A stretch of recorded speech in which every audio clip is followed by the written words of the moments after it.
दोस्तों, अक्सर हम बहुत सी जगहों पर ये पढ़ते और सुनते हैं कि कर्म ही प्रधान है, कर्म ही सब कुछ है। लेकिन बस ये हम देखते हैं या सुनते हैं, उस पर कभी हम गहराई से नहीं सोचते। हम बस चाहते हैं कि हमें सब कुछ मिल जाए, लेकिन उसके लिए उसने प्रयास नहीं करते जितने हमें करने चाहिए। इसलिए हमें आरामदायक ज़िंदगी से थोड़ा अलग हटकर अपने कार्य पर ध्यान देना चाहिए। साथ ही हमें यह भी ध्यान रखना चाहिए कि कौन से कार्य हमारे लिए ज़्यादा जरूरी है। जिस तरह प्रत्येक महापुरुष ने कर्म की प्रधानता को स्वीकारा है, उसी तरह गौतम बुद्ध भी कर्म पर ध्यान देने की बात को स्वीकारते हैं। गौतम बुद्ध के जीवन के उस प्रेरणादायक प्रसंग में बुद्ध ने हमें कर्मों का महत्व समझाया है। साथ ही इस प्रेरणादायक प्रसंग में महात्मा बुद्ध ने यह भी समझाया है कि कौन सा कार्य कब महत्वपूर्ण है। तो चलिए देखते हैं बुद्ध ने इस प्रसंग के द्वारा हमें क्या समझाने की कोशिश की है। एक बार बुद्ध अपने किसान भक्त के यहाँ प्रवचन के लिए गए थे। शाम को किसान ने उनका प्रवचन का आयोजन किया। बुद्ध का प्रवचन सुनने के लिए गांव के सभी लोग उपस्थित थे, लेकिन वह भक्त ही कहीं दिखाई नहीं दे रहा था जिसने प्रवचन का आयोजन किया था। गांव के लोगों में कानाफूसी होने लगी कि कैसा भक्त है, प्रवचन का आयोजन करके स्वयं ही गायब हो गया।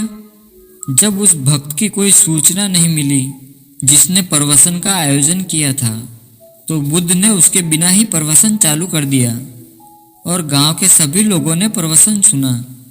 प्रवचन खत्म होने के बाद सभी लोग अपने अपने घर चले गए। रात में किसान घर पहुंचा तो बुद्ध ने पूछा, कहाँ चले गए थे? गांव के सभी लोग तुम्हें पूछ रहे थे। किसान ने कहा, तथागत, दरअसल प्रवचन की सारी व्यवस्था हो गई थी, पर तभी अचानक मेरा बैल बीमार हो गया।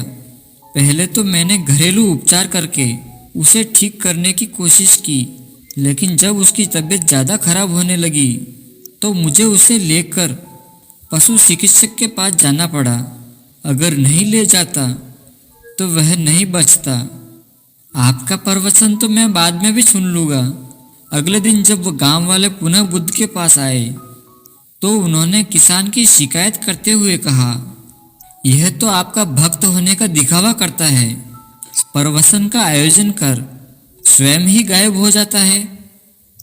बुद्ध ने उन्हें पूरी घटना सुनाई और फिर समझाया कि मेरे किसान भक्त ने प्रवचन सुनने की जगह कर्म को महत्व देकर ये सिद्ध कर दिया कि मेरी शिक्षा को उसने बिल्कुल ठीक ढंग से समझा है। उसे अब मेरे प्रवचन की आवश्यकता नहीं है। मैं अपने प्रवचन में यही तो समझाता हूँ कि अपने विवेक और बुद्धि से सोचो कि कौन सा काम पहले किया जाना जरूरी है।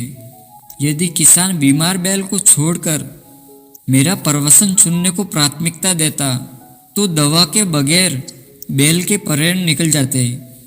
उसके बाद तो मेरा प्रवचन देना ही व्यर्थ हो जाता। मेरे प्रवचन का सार यही है कि सब कुछ त्याग कर प्राणी मात्र की रक्षा करो।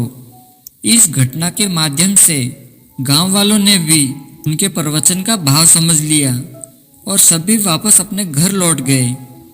दोस्तों, वीडियो की शुरुआत में मैंने आपको एक बात बताई थी कि हमें ये बात याद रखनी बहुत ज़रूरी है कि कौन से काम पहले करने हैं और कौन से बाद में। बुद्ध की ये कहानी सुनकर आप इस बात को और भी अच्छे से समझ गए होंगे। साथ ही आप ये भी समझ गए होंगे कि हमारे जीवन में कर्मों का क्या महत्व है। कर्मों के महत्व को समझिए और जिस समय जो जरूरी है वही कीजिए।